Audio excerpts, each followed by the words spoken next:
Bismillahirrahmanirrahim. Assalamualaikum warahmatullahi wabarakatuh.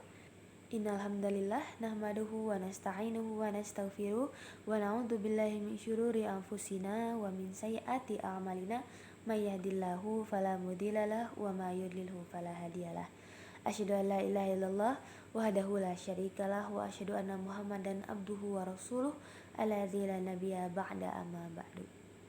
Teman-teman semuanya, kembali lagi bersama saya Siva Nurlaili, mahasiswa program studi pendidikan IPA, Fakultas Pendidikan Islam dan Keguruan Universitas Garut. Seperti biasa, video ini dibuat untuk memenuhi tugas mata kuliah Etika Islam yang sekarang sudah memasuki materi ke-12 tentang yang akan membahas mengenai etika berkeluarga. Etika dan adab berkeluarga, membangun pondasi sebelum ilmu. Nah, pertama, mengapa adab sebelum ilmu?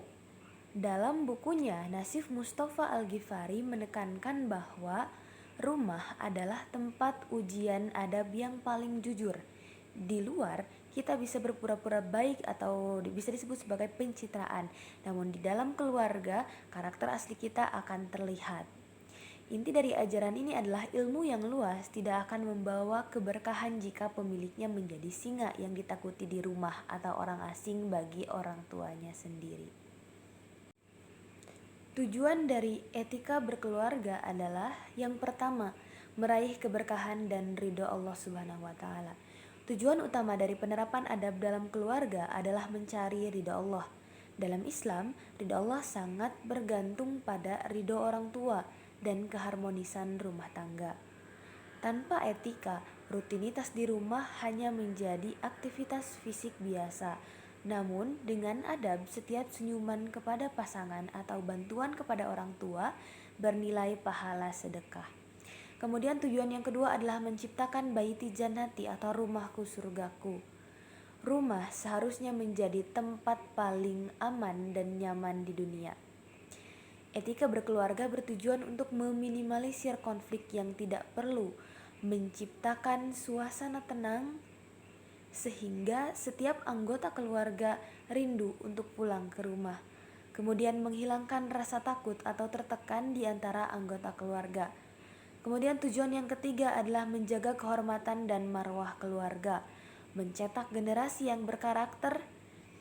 Kemudian yang kelima, menjadi wadah kesuksesan menuntut ilmu. Dalam bukunya, Nasif Mustafa Al-Ghifari menekankan bahwa hati yang dipenuhi adab keluarga akan lebih mudah menerima ilmu pengetahuan. Tujuan etika berkeluarga adalah untuk membersihkan bejana atau hati kita. Jika hubungan dengan orang tua atau pasangan rusak, pikiran akan kacau sehingga ilmu sulit masuk dan tidak bermanfaat. Kemudian tujuan yang keenam adalah memperkuat struktur sosial atau silaturahmi.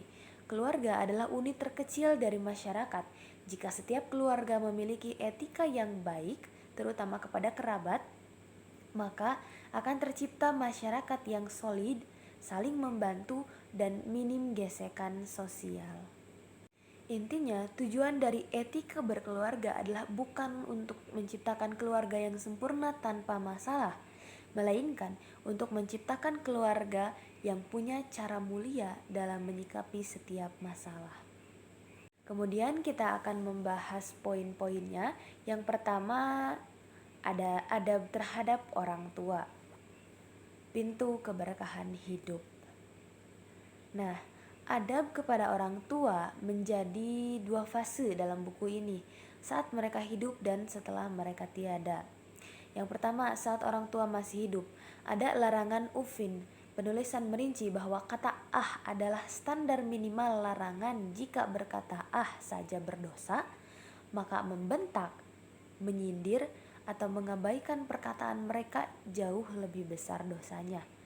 Kemudian, mendengarkan dengan sempurna saat orang tua berbicara, meskipun ceritanya diulang-ulang. Adab seorang yang berilmu adalah mendengarkan seolah-olah ia baru pertama kali mendengarkannya. Kemudian merendahkan sayap kehinaan.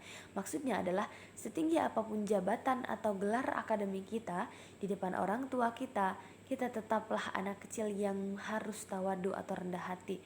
Jangan sesekali menunjukkan kecerdasan kita untuk mendebat mereka. Kemudian saat orang tua telah tiada atau birrul walidain berlanjut, istighfar sebagai hadiah. Setiap kali seorang anak memohon ampun untuk dirinya, ia wajib menyertakan ampunan bagi orang tuanya. Kemudian menyambung tali sahabat. Adab yang sering dilupakan adalah mencari teman-teman lama orang tua kita dan berbuat baik kepada mereka. Ini adalah bentuk penghormatan tertinggi kepada memori orang tua. Kemudian setelah tadi membahas adab kepada orang tua, sekarang adab suami dan istri. Hubungan suami istri bukan hanya soal hak dan kewajiban, tetapi soal estetika atau keindahan dalam bersikap.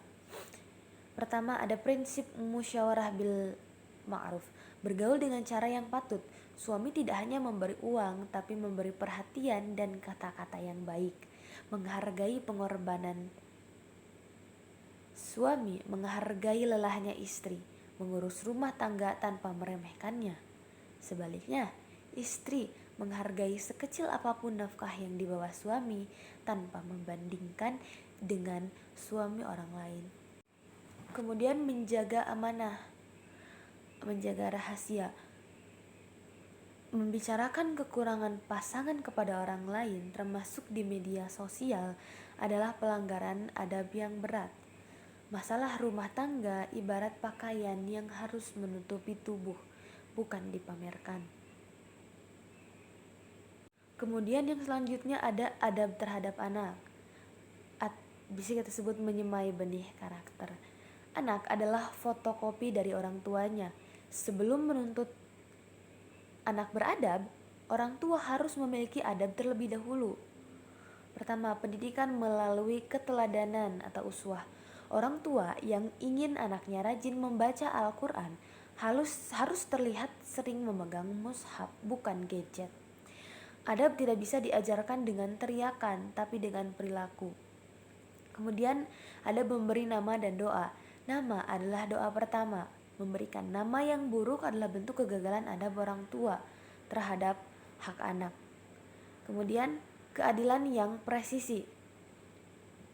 Dalam buku ini, penulis mengingatkan untuk tidak memberikan kasih sayang atau hadiah secara timpang antara satu anak dengan yang lain, karena ini adalah akar dari kebencian antara saudara atau hasad di masa depan.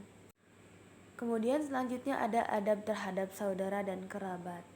Keluarga besar atau kerabat adalah jaring pengaman sosial pertama dalam Islam.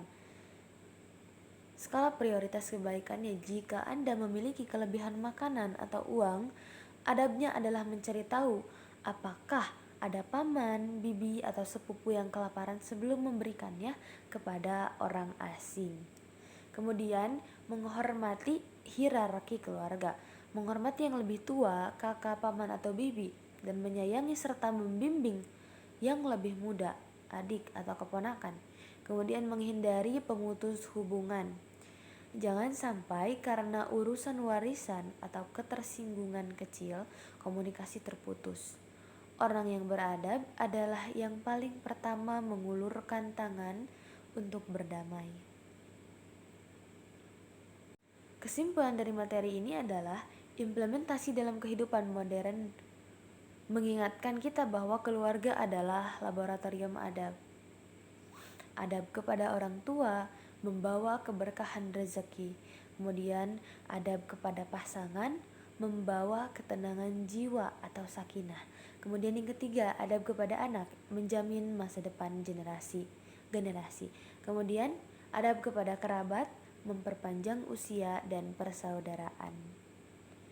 Pesannya adalah jangan sampai kita menjadi orang yang dipuji di luar karena kebaikan dan ilmunya, namun menjadi orang yang paling dibenci di rumah karena buruknya adab dan lisan.